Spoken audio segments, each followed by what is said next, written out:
ஹல்லேலூயா. கர்த்தர் நல்லவர். ஆமென். சந்தோஷமாய் சொல்லுவோம் ஆமென். ஒரு புதிய மாதத்தை கர்த்தர் நமக்கு கிருபையாய் தந்திருக்கிறார். ஆமென். அவருடைய நாமம் உயருவதாக. கடந்த மாதத்தின் வாக்குத்தத்தம் அவர் நம்மை பலப்படுத்தி சகாயம் பண்ணுவார். ஒருவேளை நான் நினைக்கிறேன் அந்த வாக்குத்தத்தத்தின் பலன் எனக்கு கிடைக்காமல் இருந்திருக்கும் என்றால் ஆமென், இந்த இடத்துல இப்படிப்பட்ட ஒரு ஊழியத்தை தொடர்ந்து செய்ய முடியாமல் போயிருந்திருக்கலாம். ஆனால் கர்த்தர் அவருடைய வாக்குத்தத்தத்தின்படியே தந்த பலத்தினால்தான் எத்தனையோ வேதனையான நேரங்கள் வந்த பொழுதிலும் கூட அந்த நாட்களிலேயே அந்த நிமிடங்களிலேயே தொடர்ந்து ஆண்டவருடைய ஊழியத்தை ஆமென் குறைவில்லாமல் செய்வதற்கு ஆண்டவர் பலனை கொடுத்தார். சந்தோஷமாய் சொல்லுங்கள் ஒரு ஆமென். இந்த தேவன் உண்மையுள்ளவர், அவர் மாறாதவர், இன்றைக்கும் நம்மோடு கூட இருக்கிறார். அவருடைய வார்த்தைகள் நம்மை நடத்தும். சந்தோஷமாக சொல்லுங்கள் ஒரு ஆமென். இந்த காலையிலே ஆண்டவர் எனக்கு முன்பாக வைத்த தேவனுடைய வார்த்தை ஒரு அற்புதமான பகுதி, நமக்கு எல்லாருக்கும் மிக பரிச்சயமான வேத பகுதி தான். ஆதியாகமத்தின் புஸ்தகம் 22ஆம் அதிகாரம் 26ஆம் அதிகாரம், மன்னித்துக் கொள்ளுங்கள், ஆதியாகமத்தின் புஸ்தகம் 26ஆம் அதிகாரம் அதனுடைய 12வது வசனத்தை யாராவது ஒருவர் வாசிக்கலாம். ஈசாக்கு அந்த தேசத்தில் தானே விதை விதைத்தான்.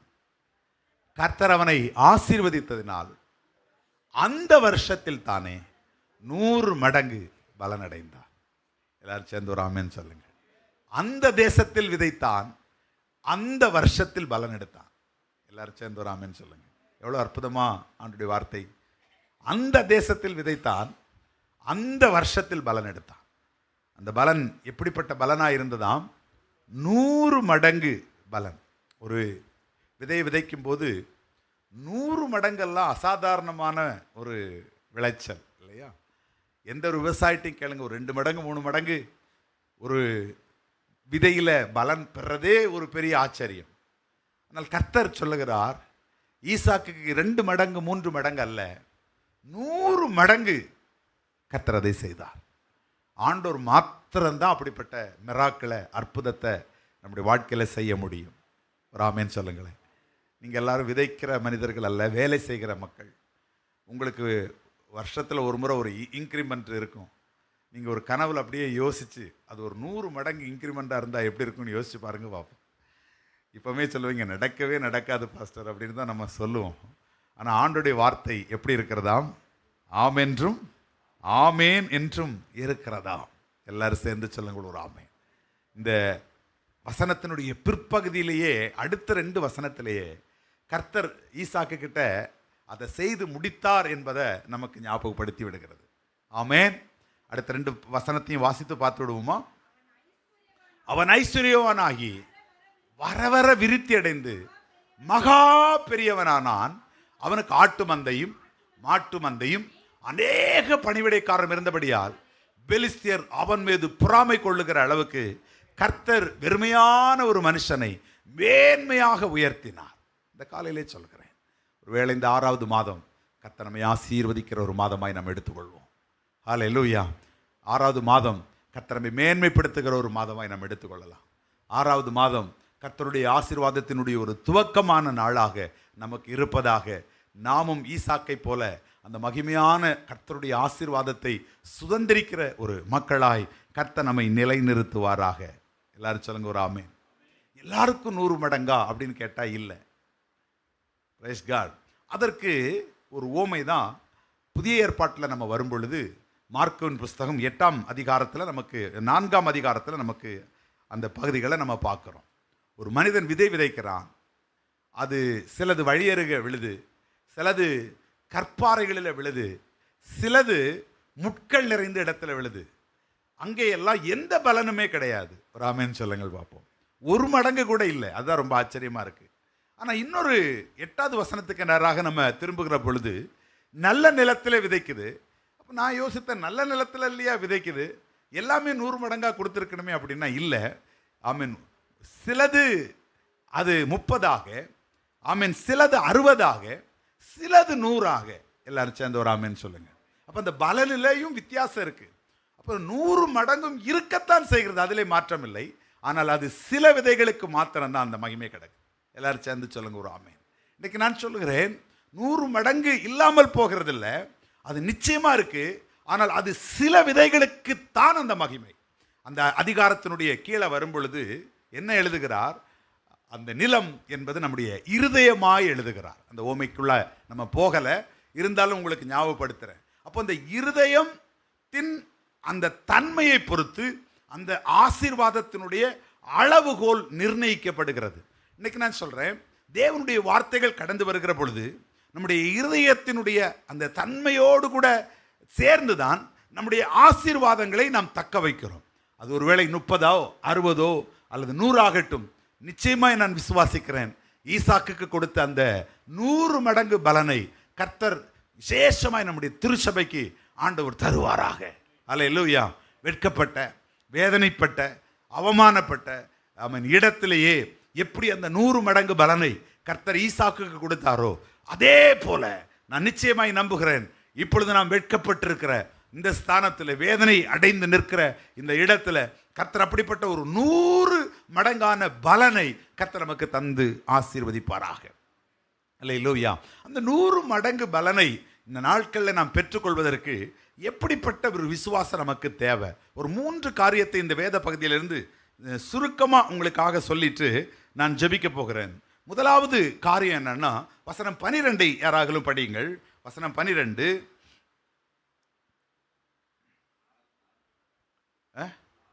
இல்லை, ஆதியாகமம், நம்ம ஆதியாகமத்துக்குள்ள இருக்கிறோம். 26ஆம் அதிகாரம். ஈசாக்கு போதும். ஈசாக்கு அந்த தேசத்தில் என்ன செய்தான்? விதை விதைத்தான். எந்த தேசம்? 6வது வசனத்தில் அந்த தேசத்தை குறித்து போடப்பட்டிருக்கு. கேராரிலே என்ன செய்திருக்கிறான்? குடியிருக்கிறான். கானான் தேசம்.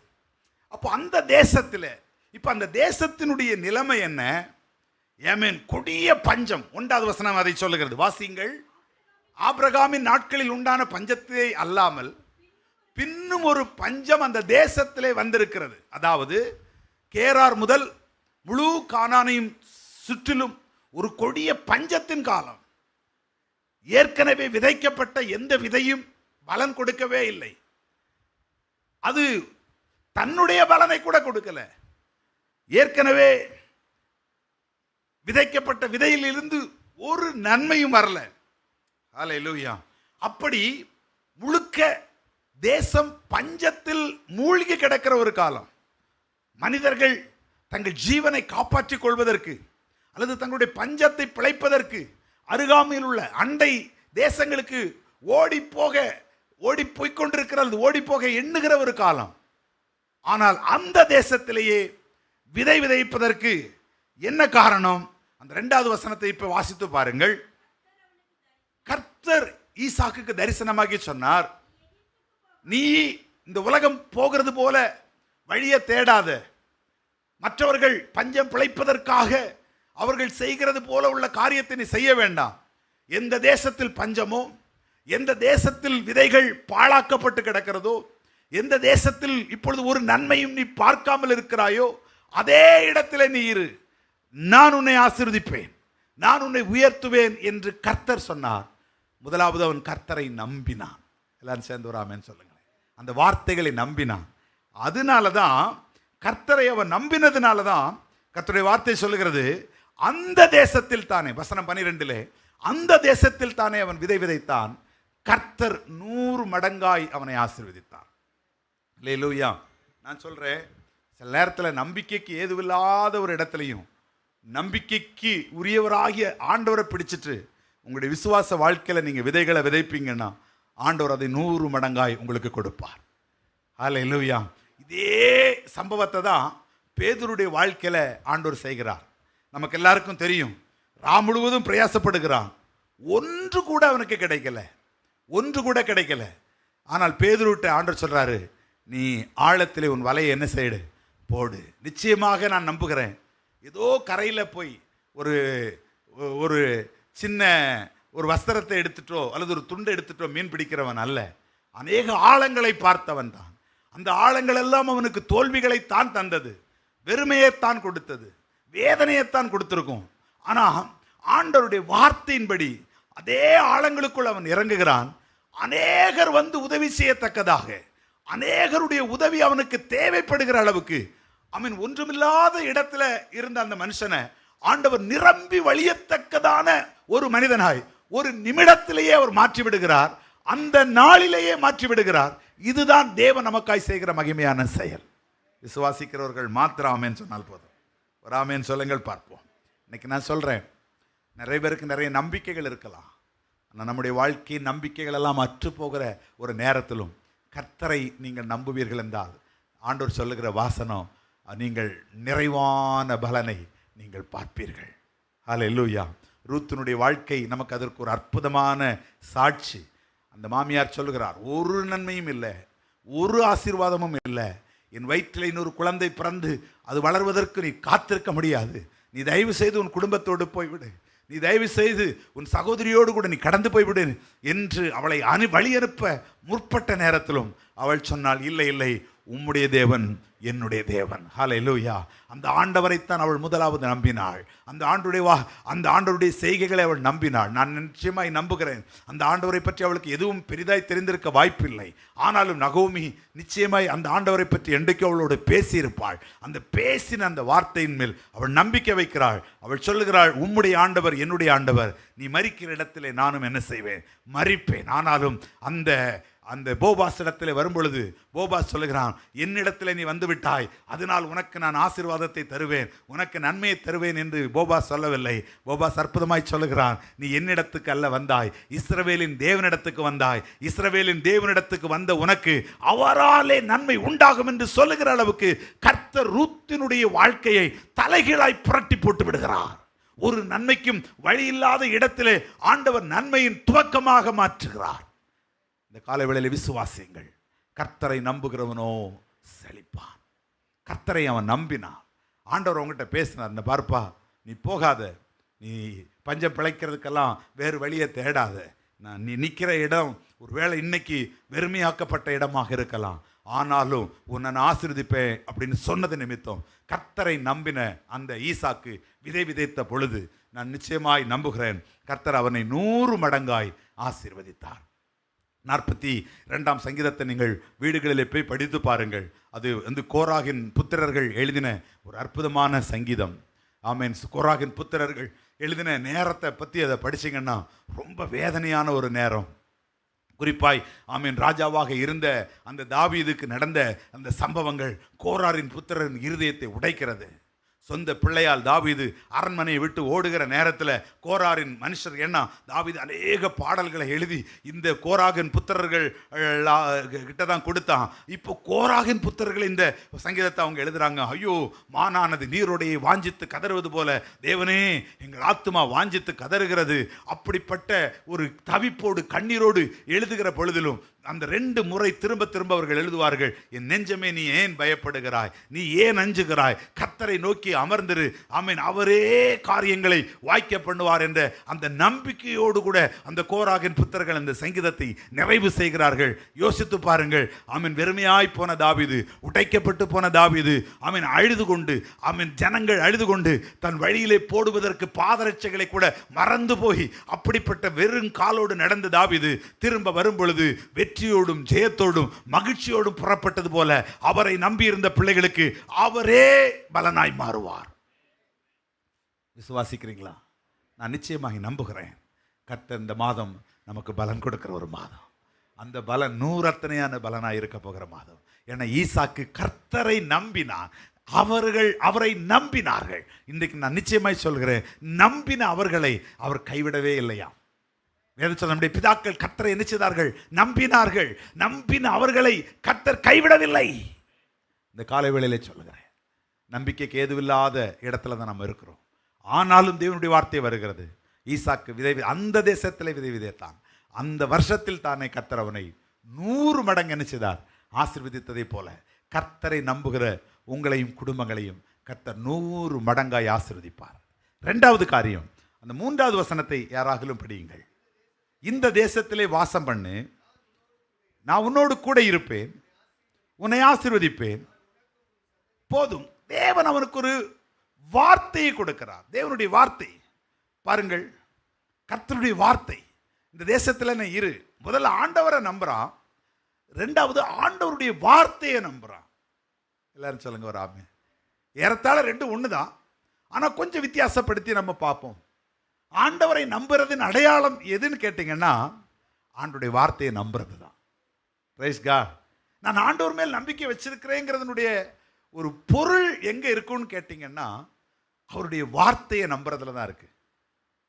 ஏமே ஆண்டவர் சொன்னாரு, நீங்க இரு, இந்த தேசத்துல இரு அப்படின்னு சொல்றாரு.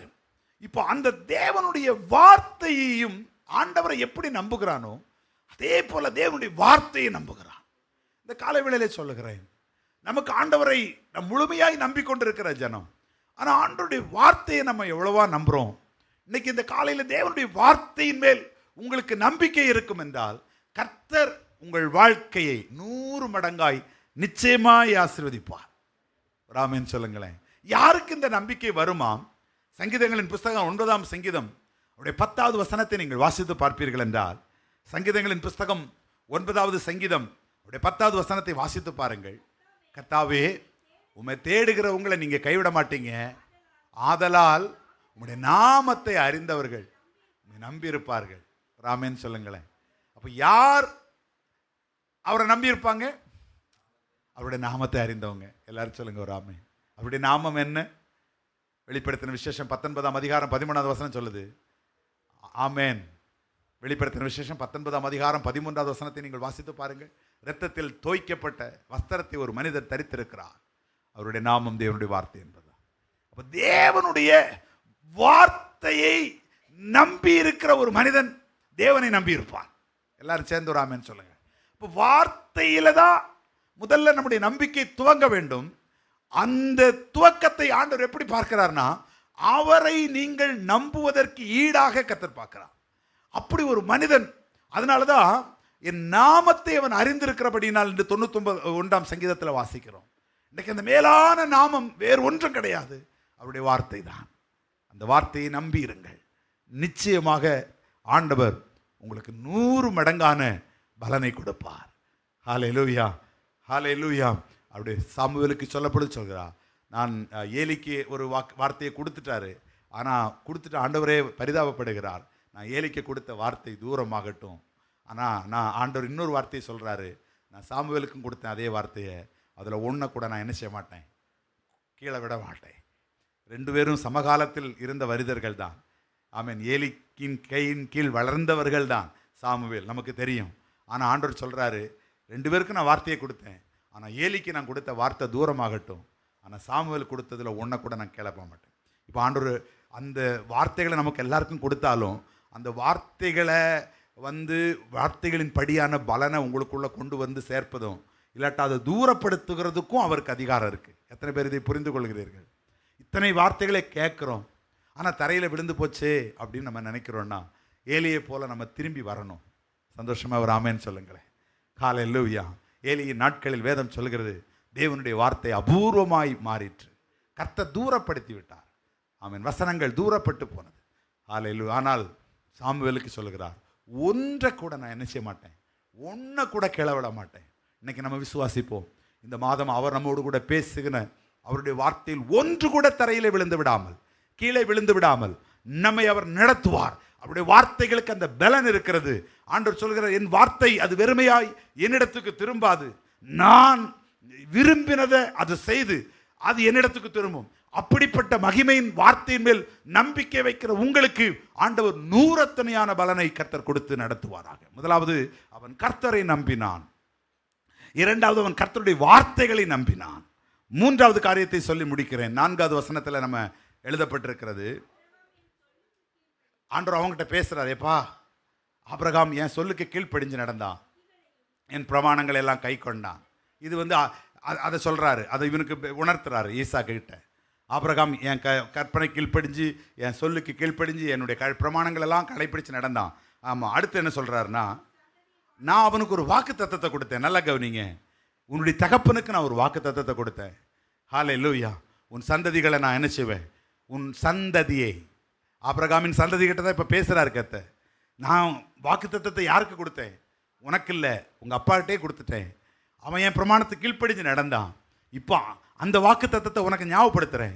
நான் ஆபிரகாமுக்கு சொல்லும்போது சொன்னேன், வானத்தின் நட்சத்திரங்களைப் போல உன் சந்ததியை பெருக பண்ணி உன் சந்ததிக்கு இந்த தேசத்தை யாவையும் நான் தருவேன், உன் சந்ததிக்குள் பூமியின் வம்சம் ஆசீர்வதிக்கப்படும் என்று நான் சொல்லியிருந்தேன். இந்த காரியத்தை ஆண்டவர் அவனுக்கு ஞாபகப்படுத்தினார். அவருடைய வாக்கு தத்தங்களை ஞாபகப்படுத்தினார். இப்பொழுது அவன் கேராரிலே என்ன செய்கிறான் தெரியுமா? குடியிருக்கிறான்.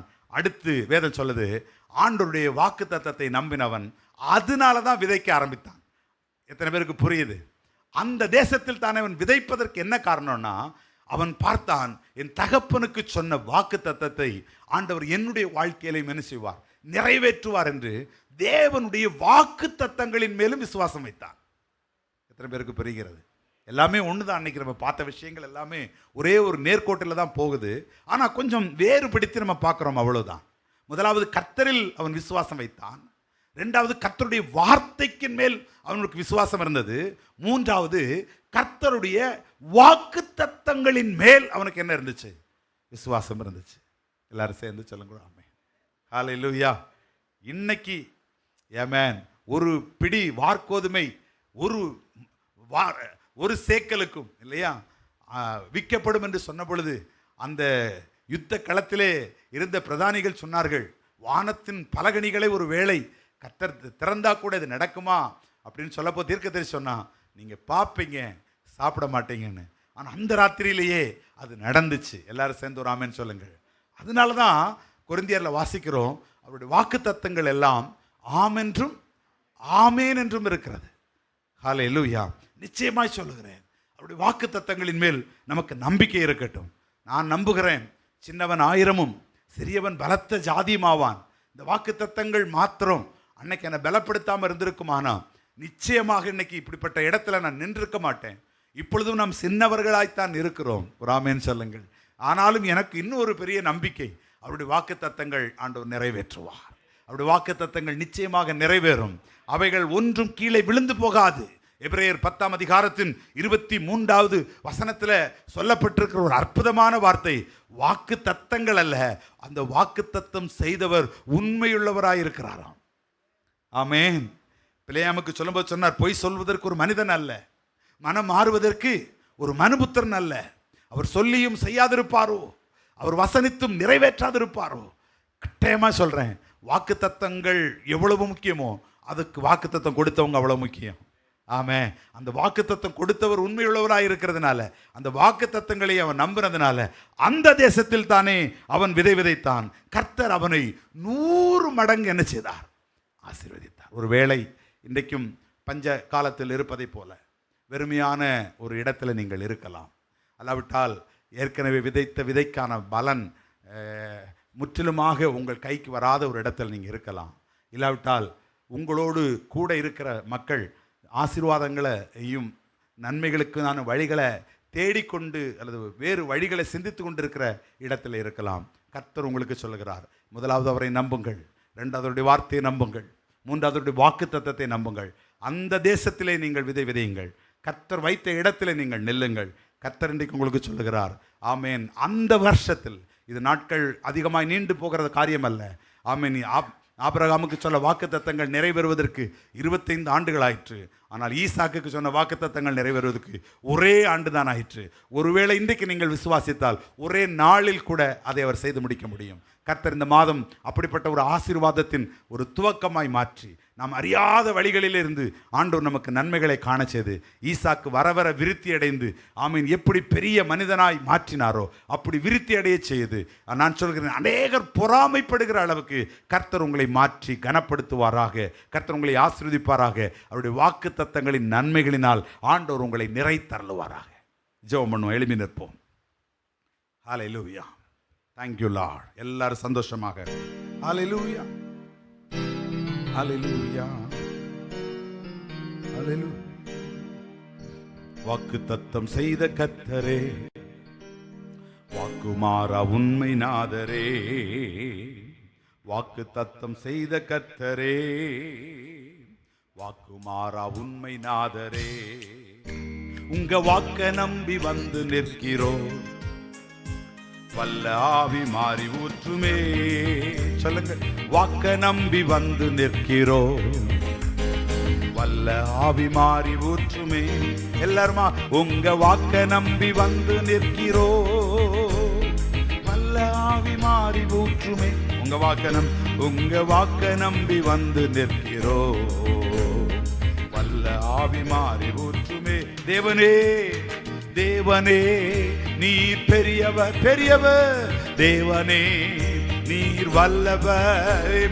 தேவனே நீர் வல்லவர். தேவனே நீர் உங்க வாக்க நம்பி வந்து நிற்கிறோம். இந்த காலை வேளையிலே ஒரு வார்த்தை கூட தரையில போடாதவர். உங்க வாக்க நம்பி வந்து நிற்கிறோம். வல்ல ஆவி மாறி ஊற்றுமே. உங்க வாக்க நம்பி வந்து நிற்கிறோம். வல்ல ஆவி மாறி ஊற்றுமே.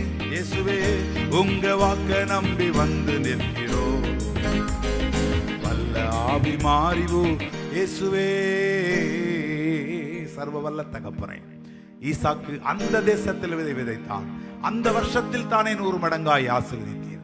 இன்றைக்கும் ஆண்டவரே, ஹல்லேலூயா, உம்முடைய வார்த்தை உம்மை நம்பி, உம்முடைய வார்த்தையை நம்பி, உம்முடைய வாக்குத்தத்தத்தை நம்பி இந்த வருஷத்திலே செயலாற்றுவதற்கென்று தங்களை அர்ப்பணித்திருக்கிற உம்முடைய பிள்ளைகளுக்கு இந்த தேசத்தில் தானே, இந்த வருஷத்தில் தானே பலன் உண்டாக போகிறதற்காக நன்றி.